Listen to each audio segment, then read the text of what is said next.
본문 말씀을 통해서 예수 그리스도의 마음이라는 제목으로 말씀을 나누고자 합니다. 우리는 알고 있듯이 지금 우리가 사순절 기간을 지나고 있습니다. 오늘은 사순절이 어떤 절기인지 말씀을 드리고 또 사순절을 어떻게 지내야 되는지 말씀을 통해서 살펴보고자 합니다. 사순절은 인간을 구원하시기 위해 예수님께서 직접 겪으신 고난과 부활을 우리가 기억하기 위하여 부활절 전 40일간을 경건하게 말씀을 묵상하며 지내는 기간을 우리가 사순절이다 이렇게 이야기합니다. 초대교회 성도들이 부활절을 앞두고 그리스도께서 인간의 죄를, 우리 죄를 대신 지시기 위해 나를 위하여 십자가에서 피 흘려주신 살과 피를 기념하는 그러한 성찬을 준비하면서 주님의 고난에 동참하는 의미로 금식을 하기도 했고 또 이것이 유래가 되었습니다. 유대인들은 유월절을 준비하기 위해 유월절 전에 금식을 행했는데 초대교회 성도들 또한 신앙의 성장과 회개를 통해 영적 준비라는 차원에서 구약의 유월절 만찬을 새롭게 받아들여서 주님께서 우리에게 직접 제공해 주신 성찬식에 앞서 금식을 하며 준비했던 것입니다. 고난주간을 포함하여 예수님께서 우리를 구속하시기 위해 당하신 그러한 십자가의 고난, 또 피 흘리신 사건, 그러한 것들 우리가 기억하고 또 40일 동안 회개하며 말씀을 묵상하고 경건하게 지나는 그러한 시간을 이야기합니다. 또한 사순절 기간은 부활주일부터 거슬러 올라가 40일간을 뺀 그렇게 즉 제2수요일부터 시작을 합니다. 그리고 부활절 전까지 이스터 전까지 우리가 40일 기간을 사순절이다 이렇게 이야기합니다. 이 사순절은 니케아 회의에서 AD 325년에 처음으로 40일로 결정이 되었습니다. 이 40이라는 숫자는 예수님께서 40일 동안 광야에서 시험 받으신 것, 또 40일 동안 시내산에서 모세가 금식한 것, 또 이스라엘이 40년 동안 광야 생활한 것, 또 예수님께서 십자가에서 죽으시고 부활하셔서 승천하시기 전까지 40일 동안 지내신 것을 우리가 기념하면서 이러한 것을 기념해서 40일 동안 지키는 절기입니다. 사순절은 말씀드린 대로 초기 우리 초대교회부터 중세기부터 전래된 것으로 죄를 회개하고 절제하며 자기 자신을 훈련하는 그러한 것으로 우리가 사순절을 지냈습니다. 특별히 사순절 기간에는 술과 또 육식을 금하며 마음과 몸을 깨끗이 하고 예수 그리스도에 대한 묵상을 하면서 지나는 것이 사순절입니다.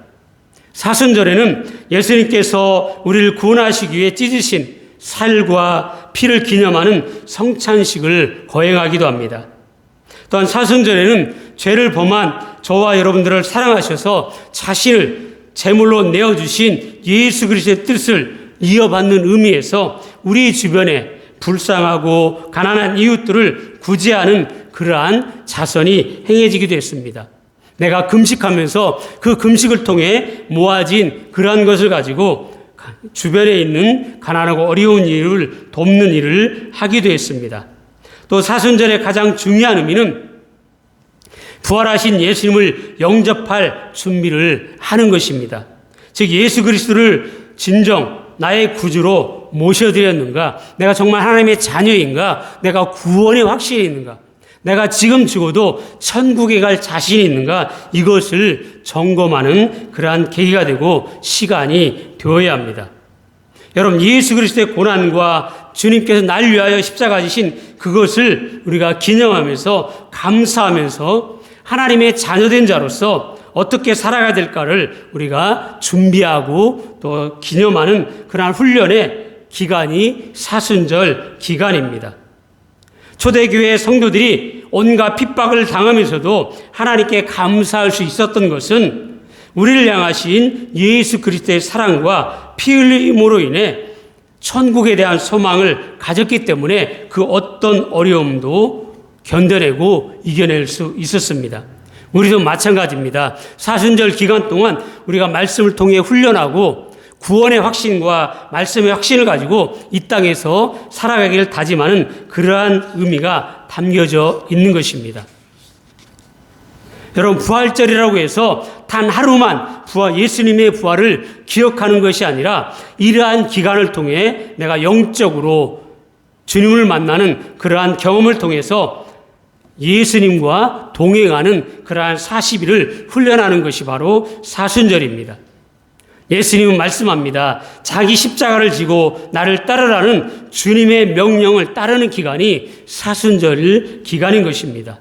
저와 여러분을 위해 십자가에 달리신 예수님의 사랑과 고난을 깊이 묵상하며 믿음을 살피는 기간입니다.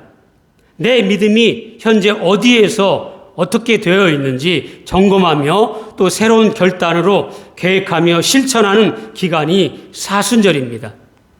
우리는 이러한 사순절을 맞아 사순절의 뜻과 의미를 살펴보았습니다. 그렇다면 우리가 이 남아있는 사순절을 어떻게 지내야 할지 본문을 통해서 살펴보고자 합니다.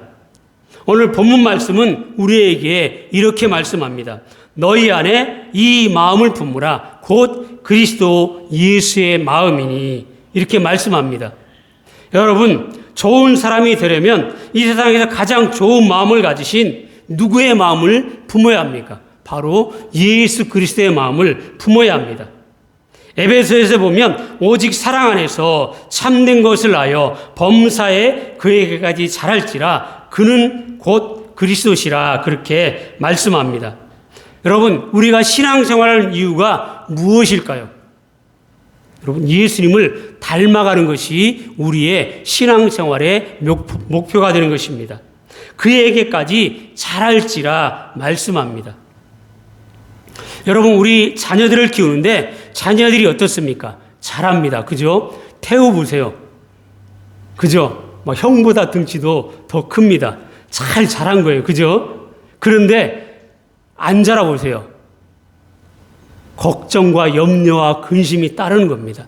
우리의 신앙도 우리의 믿음도 마찬가지입니다. 우리의 믿음이 점점점 자라나야 되고 우리의 신앙의 수준이 예수님을 닮아가야 합니다. 그런데 우리가 품어야 할 이 예수님의 마음을 성경에서 어떤 마음이라고 표현하냐면 자기보다 남을 낮게 여기는 겸손한 마음이다. 이렇게 말씀합니다. 나보다 다른 사람을 더 낮게 여기는 겸손한 마음, 이것이 예수님의 마음으로 표현합니다. 여러분, 우리가 닮아야 될 마음입니다. 남을 더 생각해 주라는 것입니다. 다른 사람을 더 높여주라는 그러한 말씀입니다. 이런 사람이 복되고 좋은 사람이라는 말씀입니다. 여러분, 이런 사람이 옆에 있으면 어떻게 됩니까? 행복해집니다. 이런 사람이 옆에 있으면 축복받습니다. 이런 사람과 교제하는 사람이 격려받고 위로를 받고 그 마음이 평안해지는 것입니다. 그러니 얼마나 복된 사람이 이런 사람이 되는 것입니다. 여러분, 옆 사람에게 한번 말씀해 보시기 바랍니다. 당신이 옆에 있어 행복합니다. 한번 해보시기 바랍니다.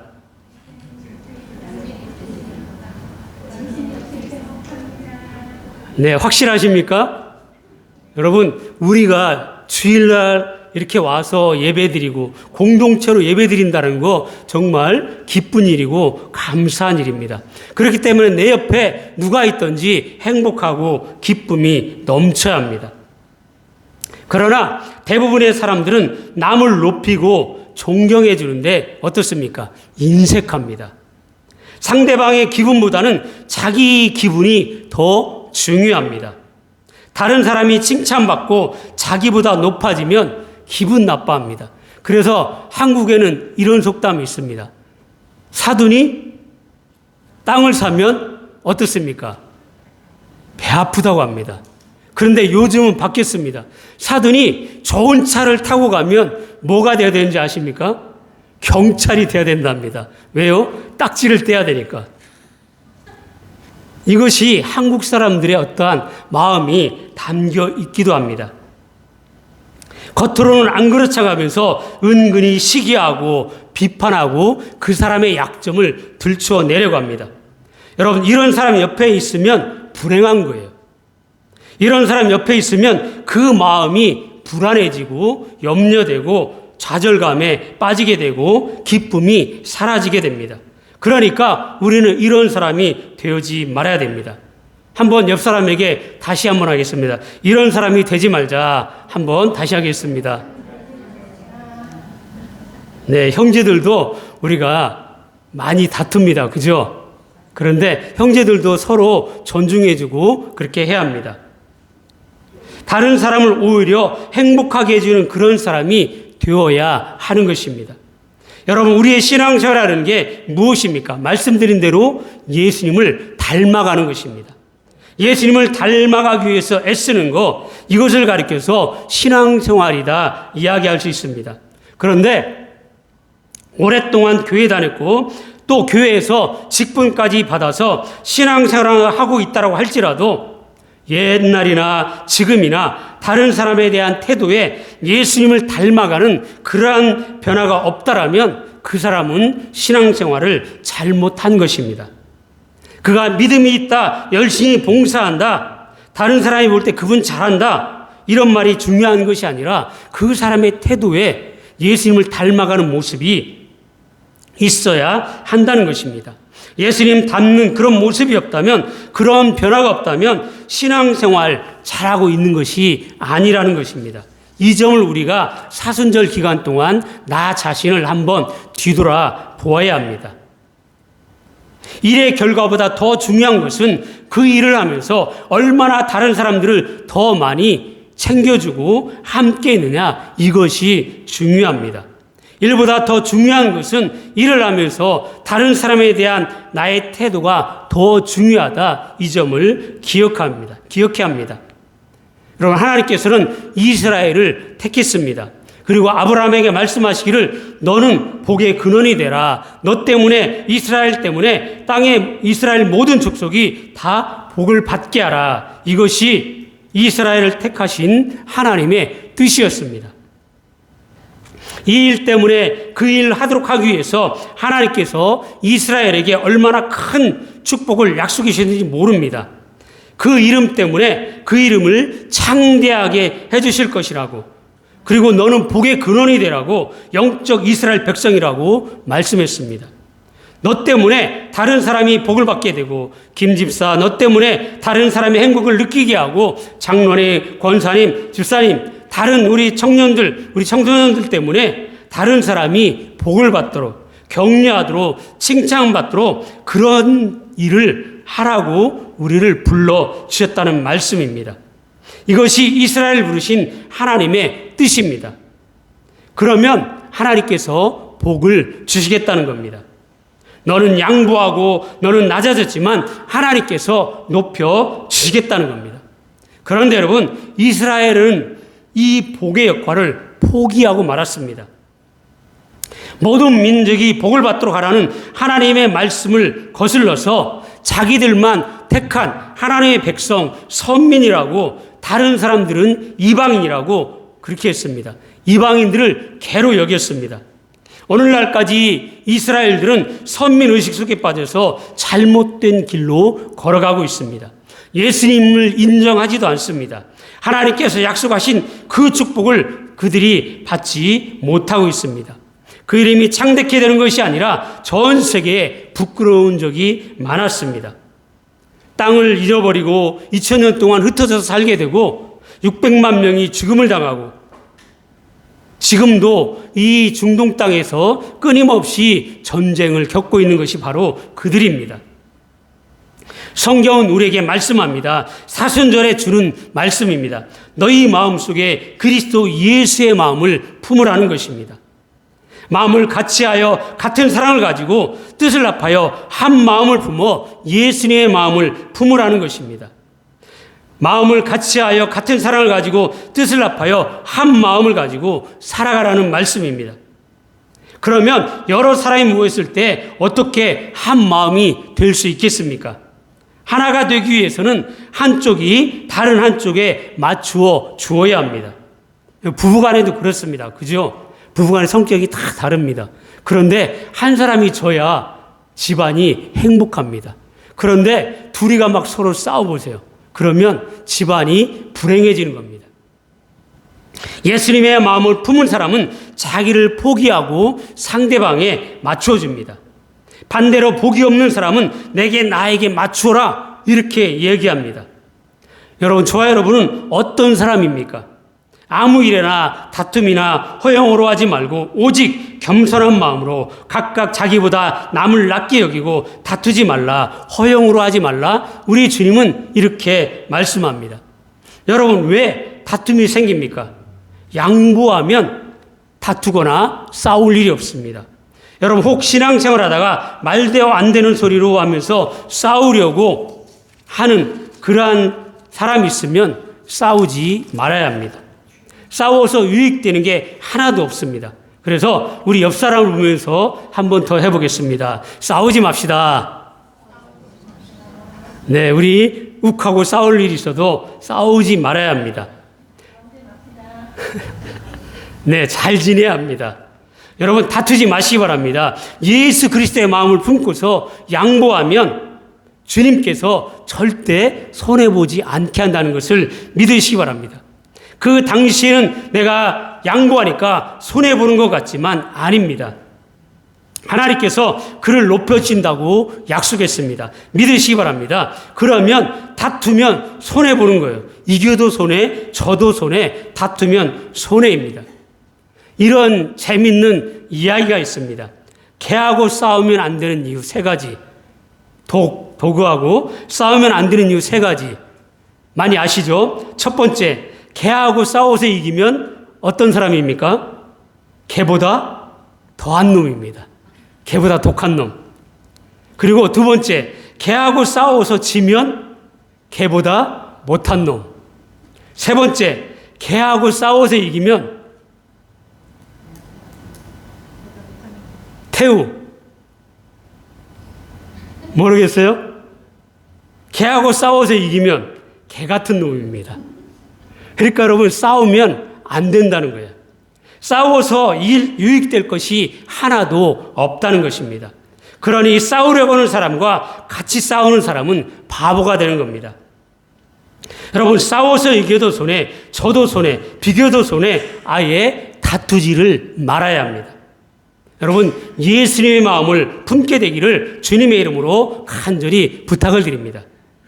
허영으로 하지 말고, 이 허영이라는 말은 케노독시아라는 헬라어인데 자기의 영광을 구하는 의미가 그러한 허영이라는 뜻입니다.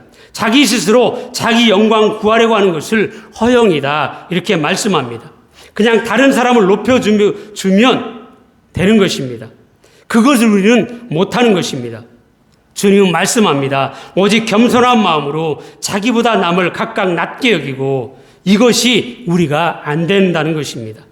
그렇기 때문에 우리 주님은 이스라엘 백성들에게 뭐라고 말씀합니까? 너는 복의 근원이 되라 말씀했습니다.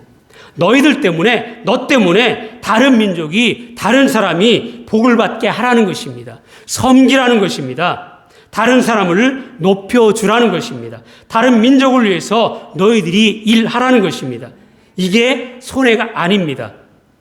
이게 다른 민족 종노릇하고 실컷 우리는 봉사하고 섬겨주니까 저들이 복받아서 잘 되고 우리가 그러면 안 된다고 볼 수 있습니다. 여러분, 140년 전에 우리나라에 복음을 전해준 나라가 많이 있습니다. 대표적인 나라가 미국, 캐나다, 이 호주도 우리 대한민국에 복음을 전해준 나라입니다. 호주는 특별히 경상도 지역에, 부산, 대구 이러한 경상도 지역에 복음을 전해주었는데 우리나라에 약 120명의, 130명의 선교사를 보내주었습니다.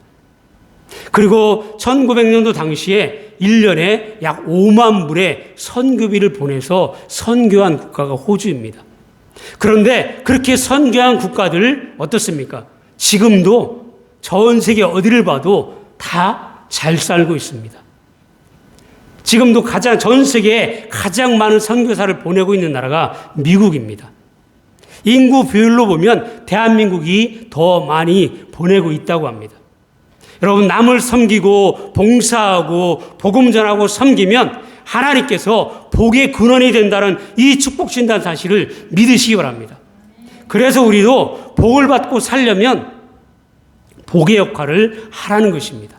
나보다 남을 낮게 여기고 또 겸손하게 여기고 오히려 하나님의 사랑으로 우리가 복음을 전하면 하나님께서 저와 여러분을 높여주신다는 것을 믿으시기 바랍니다. 너는 내가 낮아졌느냐? 다른 사람이 널 무시하느냐? 그러나 하나님께서 내게 복을 주고 너를 창대하게 해줄 것이다. 이 말씀을 믿으시기 바랍니다. 여러분, 이 사실을 예수님을 통해서 그대로 보여주셨습니다. 예수님은 하나님의 아들입니다. 그런데 그 예수님께서 사람이 되셨고 종의 자리로 내려오셨습니다. 그리고 자기를 낮추시되 십자가에 죽기까지 낮아지십니다. 바로 모든 민족을 위해서, 저와 여러분을 위해서 이스라엘에게 명령하신 대로 모든 족속을 위해서 우리 주님은 친히 그렇게 낮아지셨습니다. 그런데 성경은 이어서 이렇게 말씀합니다. 이러므로 자기보다 남을 낮게 여기는 마음으로 낮아지셨으므로 죄인들을 위해서 죽기까지 하셨으므로 이러므로 하나님이 그를 지극히 높여 모든 이름 위에 뛰어난 이름을 주사 이렇게 기록하고 있습니다. 이스라엘에게 아브라함에게 약속하신 바로 그 말씀이 바로 이 말씀입니다. 내게 복을 주어 내 이름이 창대케 되리라. 지금도 전 세계의 미국이 그렇게 강대국으로 쓰임받을 수 있는 이유는 여러분, 그들이 철저하게 하나님 중심으로 살아갑니다. 여러분, 달러를 가지고 있으면 한번 집에 가서 보시기 바랍니다. 그들은 달러 중앙에다가도 써놨습니다. 인간 위트러스트. 우리는 하나님을 신뢰합니다. 돈보다 하나님을 더 신뢰한다는 겁니다. 그리고 대통령 취임식 할 때 어떤 중요한 일을 할 때 그들은 예배드립니다. 그렇기 때문에 지금도 하나님께서 이렇게 약속대로 복을 주시는 것입니다. 내게 복을 주어 내 이름을 창대케 하리라. 바로 이 약속, 예수님께서 직접 본을 저와 여러분에게 보여주신 것입니다. 여러분, 손해보지 않습니다. 남을 섬기고 나보다 낮게 여기고 높여주고 하면 손해볼 것 같고 내 자존심이 상처받고 아플 것 같지만 그렇지 않습니다. 하나님이 그를 높여주십니다. 하나님이 그에게 복을 주십니다. 여러분, 믿으시기 바랍니다. 문제는 내 마음이 문제입니다. 우리가 예수 그리스도의 마음을 보면 세상이 달라지는 거예요. 여러분, 사랑하는 사람이 왜 이쁘게 보이는지 아십니까? 그 사람이 변했기 때문이 아니라 내 마음이 변했기 때문에. 그죠? 그래서 아내들은 자꾸 확인합니다. 남편들한테. 그죠? 연애 시절에는 이랬는데 지금은 안 그렇다고 자꾸 옛날 얘기를 꺼냅니다. 바로 마음이 문제인 것입니다. 여러분, 우리가 예수 그리스도의 마음을 품어야 합니다. 여러분, 어떻게 우리가 세상을 바꿀 수 있겠습니까? 우리가 좀 변해야 된다 다 소리지만 이 세상은 절대 안 변합니다. 더 나빠진다라고 성경은 기록하고 있습니다. 그러나 여러분, 내가 달라지면 세상이 달라지게 보이는 것입니다. 내가 변하면 세상이 변합니다. 마태복음 20장에 보면 포도원에 들어가서 일하는 일꾼들의 비유가 나옵니다. 하루 품삯 한 데나리온을 정하고 아침 일찍부터 일찍이 들어가서 열심히 일합니다. 한 데나리온 받기 위해서. 그런데 일이 끝나고 이제 품삯을 주는데 아침 일찍 일한 사람도 한 데나리온. 또 12시에 들어와서 일한 사람도 한 데나리온. 또 오후 3시에 온 사람도 한 데나리온. 마지막 오후 5시에 들어와 일한 사람도 1시간만 일했는데 한 데나리온. 이렇게 주인이 주었습니다. 그러자 아침부터 일찍 들어오고 땀 흘려 일한 사람이 화가 날까 안 날까요? 저 같아도 화가 날 겁니다. 그저 다 화나요.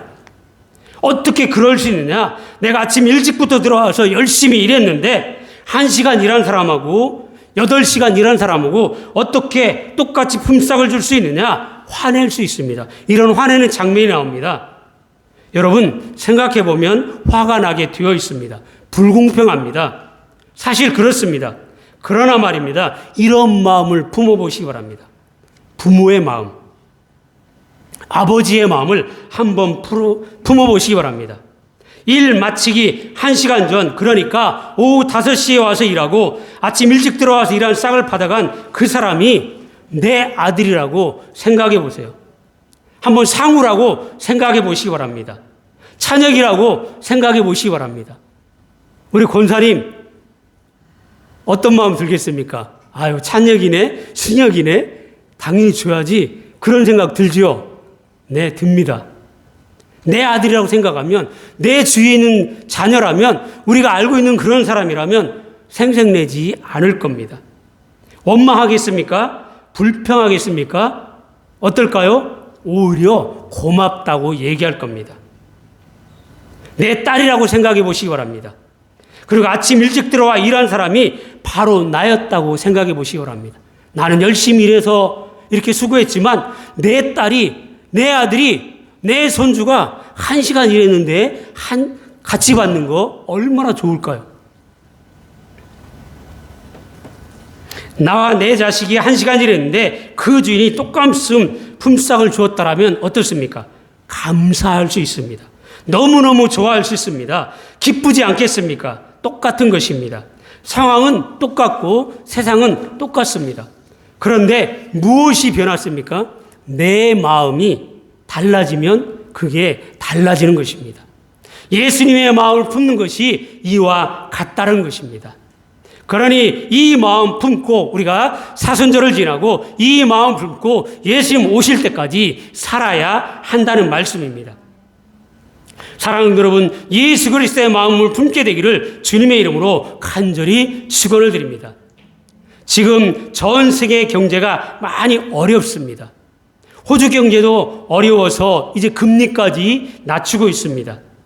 호주 정치도 어렵게 돌아가고 이 사회도 불안합니다. 언제 투표할지 아직 투표날도 정하지 못하고 있습니다. 우리의 조국 대한민국은 어떻습니까? 호주보다 더 복잡합니다. 한국 경제도 어려운데 탄핵으로 정부 모든 행정부가 마비 상태입니다. 또 대통령 탄핵으로 여러 가지 모든 것이 복잡해져 있고 나라가 거의 둘로 나누어져 있는 그러한 상태에 놓여 있습니다. 그런데 그런 걸 보고 이 사람 저 사람 열려면 어떻습니까? 나만 스트레스 받고 나만 오히려 더 짜증나는 것입니다. 여러분, 남을 아무리 정죄해도 내가 옳다고 펄쩍 뛰거나 내가 의로워지거나 내가 높아지지 않습니다. 그럴 때 우리는 기도하고 예수 그리스도의 마음을 품어야 합니다. 이럴 때 나보다 남을 낮게 여기고 그 사람의 입장에 서서 생각해 주고 격려하고 보내고 불쌍히 여기는 주님의 마음을 우리가 다 가져야 합니다. 그러면 삶이 달라지는 것입니다. 세상이 달라집니다. 왜냐하면 하나님이 그런 자를 높이기 때문입니다. 너를 축복하는 자를 내가 축복하고 너를 축복하는 자를 내가 축복하겠다고 약속해 주셨습니다. 저와 여러분 때문에 여러분의 옆에 있는 사람까지 복받게 되는 그러한 일이 우리 펠산익교회에서 또 우리 주위에서 일어나는 그러한 성도가 되기를 주님의 이름으로 간절히 축원을 드립니다. 여러분, 하나님의 약속입니다. 그러니 문제는요, 우리가 예수의 마음을 품고 살아가는 것입니다. 이것이 복받는 비결입니다. 이것이 성공하는 비결입니다. 여러분의 자녀가 잘 되는 비결이 여기에 담겨 있습니다. 손해가 아닙니다. 잠시 후에 우리 하나님께서 창대하게 해주시고 높여주시는 은혜와 축복이 비교하면 남을 나보다 낮게 여기는 이 주님의 마음을 품으면 품을수록 또 품고 품으면 품을수록 우리에게 축복이고 축복이 다가온다는 말씀입니다. 그래서 우리가 서로 높여주고 주님의 마음을 품고 존경하면서 살아가면 하나님께서 내 인생 책임진다는 이 사실을 믿으시고 사순절 동안 예수 그리스도의 마음으로 승리하는 저와 여러분 되기를 예수님의 이름으로 간절히 축원을 드립니다. 아멘. 하나님 아버지 감사합니다.